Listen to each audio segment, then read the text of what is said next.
แม่พี่ลึก สุโขทัยที่ไรนี่ทีนี้เรื่องกินฮับก่อน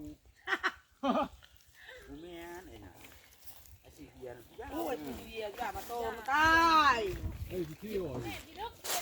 เยอะเลยกินอันเมื่อกี้แม่พี่ลึกเจอ อันนี้มันกรรมกรเนาะมาปิดมาเกียง อันนี้สิเพื่อรถกี่บ้า ไอ้บ่าเจ้าของสวนเด้บ่าหนักด้วยเอาหนัก เจ้าของสวนเจอกันท้ายอัน อันนี้ผมเป็นเจ้าของสวน อันนี้คือค้าคือกันเลย เจ้าเว้ยจะได้สุดอ่ะ สุดยอดสุดยอด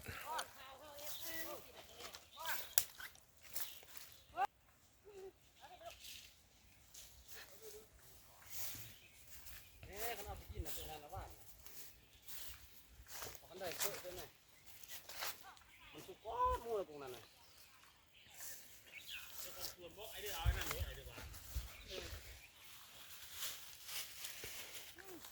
บาดจอบอีกนกพันเนาะ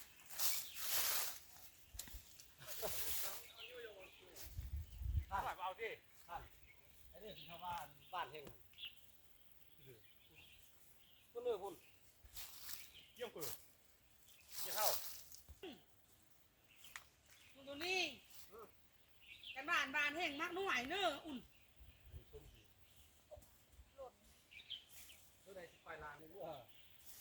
ก้าเขาก้อนหน้าเมตาหน้าแร่เห็นว่านี่ มาแล้วไหม